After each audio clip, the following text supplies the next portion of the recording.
Halo semuanya, perkenalkan nama saya Syahnas Putri Dinda Wijaya dengan NPM 140610230017 dari kelas A.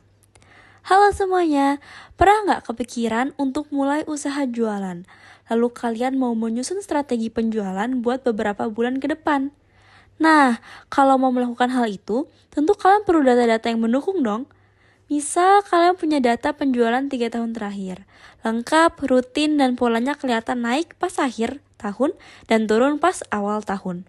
Mau buat strategi? Gampang, tinggal ramal datanya. Tapi tunggu dulu nih, gimana kalau kasusnya beda? Misalnya data cuma ada 5 bulan dan gak kelihatan pola apa-apa, masih acak dan belum bisa ditebak arahnya kemana. Dua kondisi yang sangat berbeda kan? Dan disinilah kita butuh dua pendekatan yang juga berbeda. Pendekatan forecast, whole winter, dan juga forecast dengan metode Gray-Markov.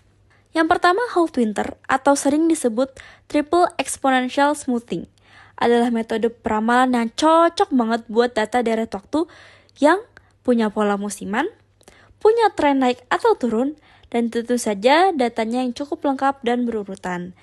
Misalnya, penjualan bulanan supermarket atau pemakaian listrik per kuartal.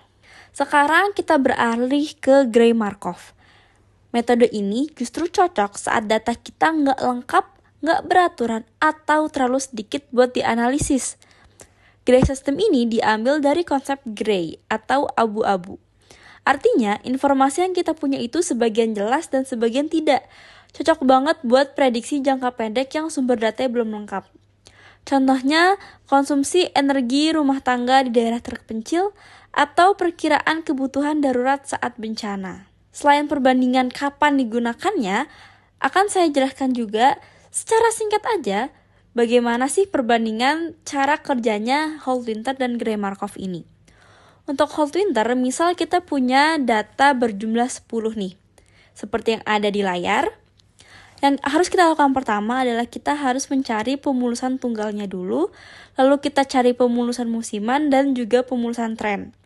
Bisa dilihat kita misalkan periodenya ini 3, jadi kita kosongkan 3 data yang di atas untuk pemulusan tunggal dan juga pemulusan tren. Setelah kita sudah mendapatkan pemulusan tunggal, pemulusan musiman, dan juga pemulusan tren, kita bisa mencari ramalan. Nah, kalau ramalan inilah yang akan kita gunakan untuk meramal data di bulan ke-11 atau data ke-11.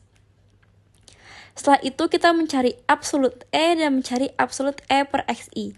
Absolute E dan absolute E per XI ini dapat kita gunakan untuk mencari MAPE. Kita misalkan juga alfanya 0,8, betanya 0,3, dan gammanya 0,2, sehingga kita mendapatkan MAPE sebesar 19,07%.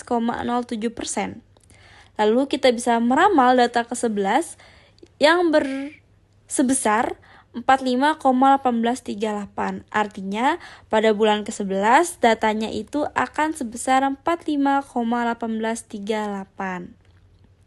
Lalu bagaimana cara kerja Gray-Markov? Kita akan mencari X1, lalu kita mencari Z1, lalu kita perlu mencari alfa dan beta. Dengan cara pertama kita harus mentranspose dulu data B, lalu di mana nanti kita akan mendapatkan BT yang akan dikali dengan B.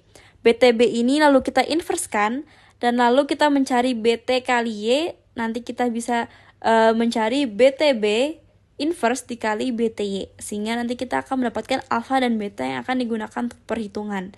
Lalu kita dapat menghitung Gray. Setelah kita menghitung Gray, kita akan lanjut menghitung error relatif. Setelah menghitung error relatif, baru kita menghitung batas bawah dan batas atas dari error relatif. Caranya adalah kita perlu mengetahui minimal, maksimal dari error relatif, lalu jumlah error relatif, dan juga banyak keadaannya. Cara banyak keadaannya itu adalah 1 plus 3,3 dikali log n, atau di sini log 10, maka 4,3 dibulatkan ke atas sehingga ada 5 keadaan. Setelah kita hitung batas bawah batas atas dari masing-masing keadaan, kita bisa menentukan tiap keadaan dari error relatif. Setelah kita mengetahui keadaan dari tiap array relatif, kita dapat menghitung Gray Markov. Setelah menghitung Gray Markov, kita dapat menghitung abs E, lalu kita menghitung abs E per XI, lalu kita dapatkan C, MAPE, dan juga MSE.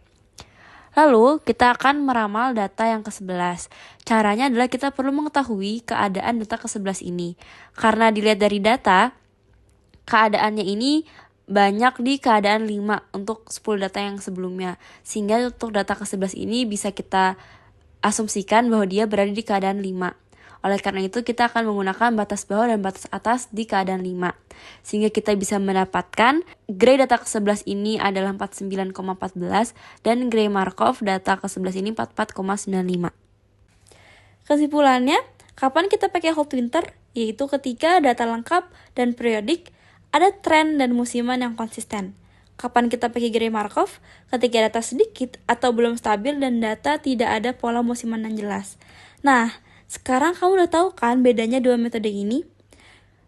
Ketika kita tahu metode forecasting yang tepat, kita dapat memberikan hasil akurat, relevan, dan dapat diandalkan untuk pengambilan keputusan di masa depannya. Terima kasih, sampai jumpa.